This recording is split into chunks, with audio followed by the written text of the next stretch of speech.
வணக்கம். சற்று முன் கிடைக்கப்பெற்ற மிக முக்கியமான செய்தி ஒன்று வெளியாகி உள்ளது. எடப்பாடி பழனிசாமிற்கு பாராட்டு விழாவை புறக்கணித்து எடப்பாடி பச்சை துரோகி என்று கூறிய செங்கோட்டையன் அவர்களால் பரபரப்பு.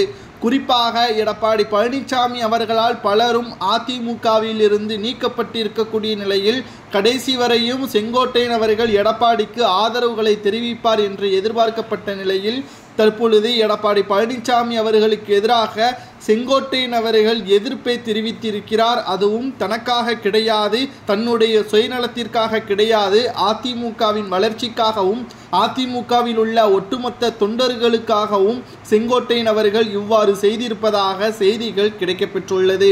அதாவது அதிமுகவின் பொதுச் செயலாளராக இருக்கக்கூடிய எடப்பாடி பழனிசாமி அவர்களுக்கு பாராட்டு விழாவை கோவையில் மேற்கு மாவட்டத்தை தக்க வைத்துக் கொள்வதற்காக எடப்பாடி பழனிசாமி அவர்கள் அத்திக்கடவு அவிநாசி திட்டத்தின் முதல்வராக இருந்த பொழுது அடிக்கல் நாட்டியதற்காக எடப்பாடி பழனிசாமி அவர்களுக்கு கோவை அன்னூர் பகுதியில் பாராட்டு விழா நடத்தப்பட்ட பொழுது அதிமுகவின் எஸ்பி வேலுமணி உள்ளிட்ட அதிமுகவின் தலைவர்கள் மற்றும் விவசாய சங்க பிரதிநிதிகள் பங்கேற்றார்கள்.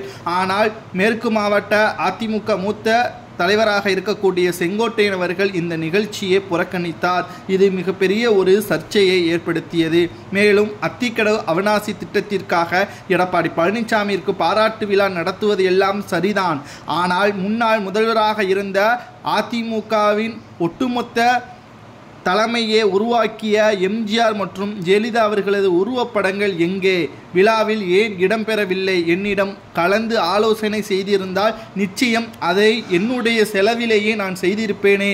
அதிமுக வளர்ச்சி அடைய வேண்டும் என்றால் எம்ஜிஆர் ஜெயலலிதா அவர்களது புகைப்படங்கள் இல்லாமல் ஒருபோதும் நடக்காது. அவர்கள் இல்லாமல் எடப்பாடியும் கிடையாது, நானும் கிடையாது, ஒவ்வொரு அதிமுகவின் தொண்டர்களும் கிடையாது. அவர்களை எப்படி புறக்கணிப்பதற்கு உங்களுக்கு மனம் வந்தது? அனைத்திலும் எடப்பாடியின் புகைப்படம் இருந்தால் தொண்டர்களும் மக்களும் ஏற்றுக்கொள்வார்களா? ஒரே நேரத்தில் ஒட்டுமொத்த தலைவர்களையும் தூக்கி வீசிய எடப்பாடியை மன்னிக்க மாட்டேன் என்றும் தெரிவித்திருக்கிறார். மேலும் இந்த விழாவில் இருந்து நான் புறக்கணிப்பதாக வெளியிட்டுள்ள வீடியோவும் சமூக வலைதளங்களில் வைரலாக பரவி வருகிறது. இத்திட்டத்தை எடப்பாடி தான் கொண்டு வந்தார். 2011 ஜெயலலிதா அவர்களை இதற்கு 3.75 லட்சம் வழங்கினார் என்பதும் குறிப்பிடத்தக்கது. ஆனால் எடப்பாடிக்கு முன்னோடியாக செயல்பட்டது ஜெயலலிதா அவர்கள்தான். ஆனால் அவரது படமே தற்பொழுது நிகழ்ச்சியில் இல்லை என்பதுதான் செங்கோட்டையன் அவர்கள் தெரிவித்திருக்கிறார். மேலும் செங்கோட்டையன் தொடர்ந்து எடப்பாடி பழனிசாமி மீது அதிருப்தியில் இருக்கும் நிலையில் அதிமுக சீனியர்கள் சிலரும் தங்களது கலக குரலை வெளிப்படுத்தி வருகிறதாக கூறப்படுகிறது.